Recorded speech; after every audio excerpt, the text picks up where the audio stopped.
déconne. Coucou les copains! Alors je vous retrouve pour une nouvelle vidéo, encore un update lecture. Je vous l'avais dit dans ma dernière vidéo que j'avais encore 4 livres à vous parler, mais là je n'ai encore terminé 2. Du coup quand j'aurai terminé encore 2 livres, là je reviendrai pour vous faire un update lecture. Le fait est qu'à mon avis ça va être dans pas très longtemps parce que j'ai pas mal de temps pour lire du coup en ce moment. Je suis en pleine hésitation de vous faire des vlogs pour les semaines de confinement, mais je suis pas trop sûre parce que j'ai l'impression que c'est tellement déjà présent dans l'actualité et dans tout que peut-être que si vous regardez mes vidéos vous avez peut-être pas forcément encore une fois de vous rabâcher ce qu'on est en train de vivre. Je pense que vous êtes au courant de ce qui se passe. Sinon je suis en train de réfléchir à un 24-hour readathon et je me dis que c'est le moment idéal pour faire ça. Voilà, je pense que je vais organiser ça entre guillemets, il n'y a rien à organiser. Je vais juste vous dire sur mon Instagram, voilà, ce jour-ci je vais faire un 24-hour readathon. Alors si vous voulez le faire aussi, faites-le. Voilà, donc n'hésitez pas à aller me suivre sur Instagram. C'est parti, mon petit kiki. Donc du coup le livre le plus vieux dont je vous ai pas encore parlé, il s'agit de Sorcery of Thorns de Margaret Rogerson, donc du coup que j'avais dans ma pile à lire de l'automne mais que j'avais pas lu, qui était un peu compliqué pour moi parce que je l'ai acheté cet été quand j'étais aux États-Unis, si jamais vous avez suivi les péripéties de mon été. Du coup je l'avais pas lu cet automne, mais là en janvier j'ai eu une énorme pulsion, j'avais juste trop envie de le lire. Donc on est dans un monde de fantasy dans lequel les sorciers sont pas très bien vus et sont censés un peu représenter le mal, et nous on suit Elisabeth qui a été élevée en tant qu'orpheline dans une bibliothèque. Et dans ce monde-ci, le truc super cool, les livres ont des âmes et sont en gros vivants et sont magiques, donc il faut s'en occuper. Et donc Elisabeth qui a été élevée dans une bibliothèque a une relation très très proche avec les livres. C'est vraiment quelque chose d'incroyable dans le livre. Mais une nuit, un grimoire se transforme en bête absolument monstrueuse, ce qui peut arriver à certains livres si on s'en occupe pas comme il faut. Mais en gros, elle est accusée coupable pour ce qui s'est passé. Et donc elle va se retrouver à devoir s'allier avec un sorcier et découvrir la vérité.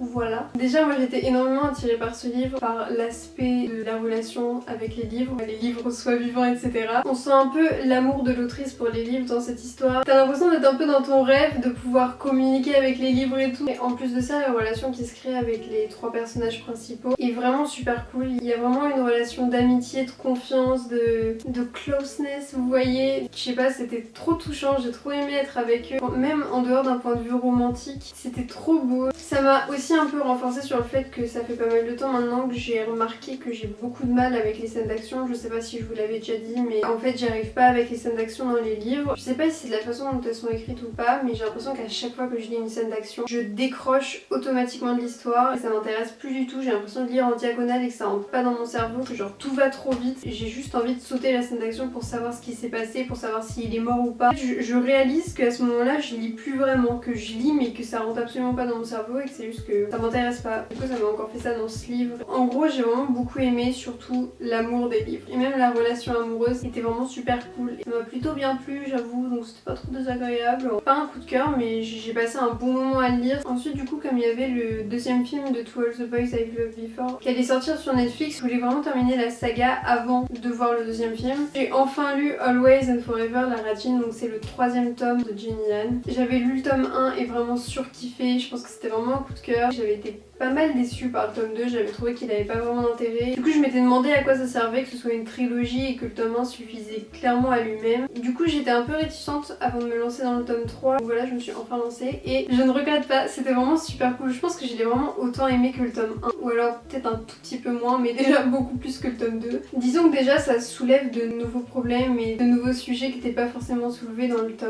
1 et 2. Dans le tome 1 on suit la Rajin qui quand elle était petite a écrit à chacun des garçons dont elle est tombée amoureuse des petites lettres d'amour. À chaque fois elle les signait, elle mettait l'adresse mais elle les envoyait jamais et elle les a toutes regroupées du coup dans une boîte à chaussures jusqu'au jour où les lettres se retrouvent mystérieusement envoyées. Elle sait pas trop comment mais du coup elle est un peu dans la merde parce que vous imaginez l'embarras de la chose. Quand tous des anciens crushs reçoivent cette lettre c'est un peu embarrassant et une petite romance née à l'occasion. Dans ce tome 3 on se penche peut-être un peu moins sur la romance mais qui est toujours très présente et au centre de l'histoire. Quand je l'ai lu ça m'a vraiment donné un sentiment de livre nuage. J'étais dans mon lit, j'avais un peu l'impression de flotter sur un nuage pendant que je le lisais, si ça a du sens ce que je suis en train de raconter. Pendant un temps il y avait à la télé une pub, il me semble que c'était pour les Kinder où la fille a mangé le Kinder et se retrouvait dans un nuage et c'était tellement mon rêve d'être dans cette pub et c'était un peu ce que je ressentais en lisant ce livre. Toujours je confirme le fait que je déteste le personnage de Margot, que je la déteste depuis le tome 1 et que je suis contente qu'on la voit pas beaucoup dans ce tome-ci parce que à chaque fois qu'elle arrive elle m'insupporte. C'était trop bien parce que comme la cuisine et surtout la pâtisserie est une grande partie de l'histoire. J'avais tout le temps trop faim de cookies. Surtout dans ce tome-ci, il y a une énorme quête de recettes de cookies où elle essaye de perfectionner ses cookies. Et j'avais tellement envie de faire des cookies. Donc voilà, ça déjà c'était super cool. Juste en règle générale, ça me donnait trop envie de cuisiner. Donc voilà, c'était tout fluffy comme livre. Comme d'habitude, je trouve que cette saga c'est juste de la pureté et de la sincérité. Genre une boule vraiment de sincérité. Ça me faisait un peu penser et être nostalgique de Jane the Virgin. Ça a un peu plein de leçons de vie mais toujours de légèreté. C'est trop mignon genre. Et j'étais contente parce que j'ai enfin aimé une romance.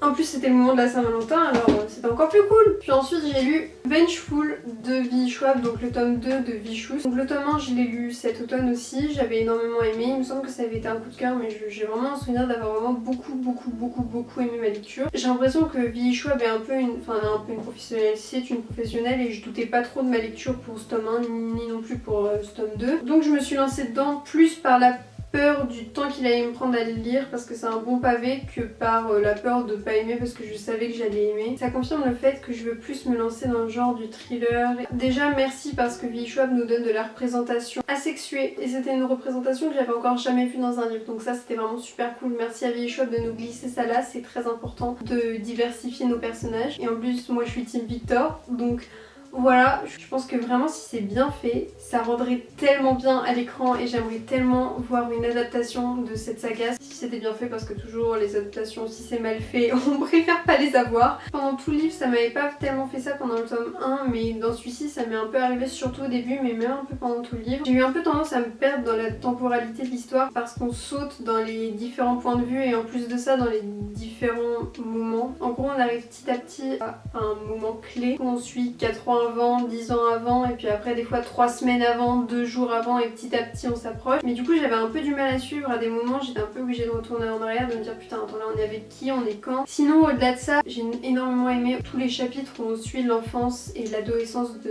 Eli. C'est un personnage qui n'était pas plus développé que ça dans le tome 1 et là du coup vraiment c'était super bien fait et toujours V. Schwab est trop intelligente. Tous ces personnages dans cette histoire sont moralement gris et tous sont tellement intéressants, tellement bien développés, surtout tellement humains. Moi j'ai trouvé que ça vraiment me permettait de m'identifier à eux parce qu'ils étaient pas tout blanc, tout noir et ils étaient pas trop idéalisés, ils étaient pas non plus juste des méchants pour être des méchants. Si jamais vous avez des recommandations sur d'autres livres comme ça où on suit des personnages qui sont moralement gris, ça me plairait pas mal parce que c'était vraiment super cool. Puis pour terminer, je pense ma meilleure lecture de 2020, on verra. Mais si vous me suivez sur Instagram, vous savez de quoi je parle. Hein. Donc du coup j'ai lu All the Bright Places de Jennifer Niven, donc en français Tous nos jours parfaits. Il a été adapté sur Netflix, donc du coup je voulais le lire avant de voir le film parce que je comptais voir le film, mais du coup ayant lu le livre, je ne compte plus regarder le film. Je viens de découvrir que j'avais pas pris de notes.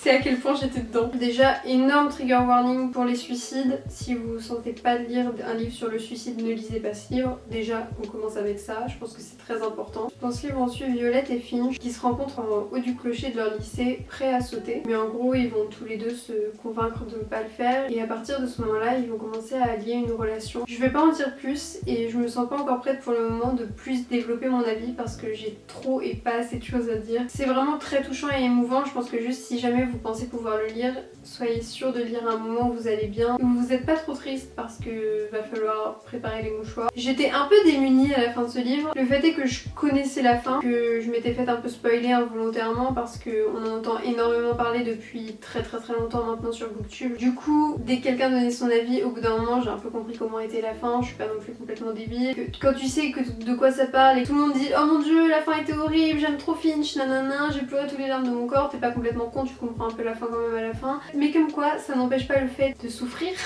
J'ai commencé le livre en sachant comment ça allait terminer. J'ai dit à ma mère voilà de toute façon je vais pas souffrir, je veux pas pleurer. Bah j'ai pas trop fait la maline à la fin. J'ai été vraiment en deuil pendant le week-end après que j'étais terminée. J'étais vraiment en gros deuil et j'ai pas arrêté de pleurer. J'avais l'impression que tout tournait autour de ce livre et clairement dès que je faisais quelque chose je pleurais. Ma mère me regardait, je me mettais à pleurer vraiment. Une romance que j'ai beaucoup aimée du coup mais enfin c'est un peu délicat de dire qu'on aime la romance, je sais pas, je pense que c'est aussi pour ça que je veux pas regarder le film parce que d'après moi c'est une histoire qu'il faut absolument pas romancer. Je pense pas qu'il faille catégoriser ce livre comme une romance. Voilà, c'est juste beau, c'est beau, c'est tout ce que j'ai à dire. Je pense que c'est très important de le lire mais qu'il faut aussi être au courant, qu'il faut être prêt à lire. J'ai vraiment du mal à m'exprimer, je sais pas pourquoi je fais des vidéos. C'est un livre que j'aime et dont dont je n'arrive pas à parler et m'exprimer, mais voilà, je vous incite tous à le lire si jamais vous le sentez parce que c'est vraiment très bien. Voilà. Donc voilà les copains, c'est tout pour cette vidéo. Sur ce, j'espère que celle-ci vous aura un minimum plu. Je vous embrasse et je vous dis à la prochaine.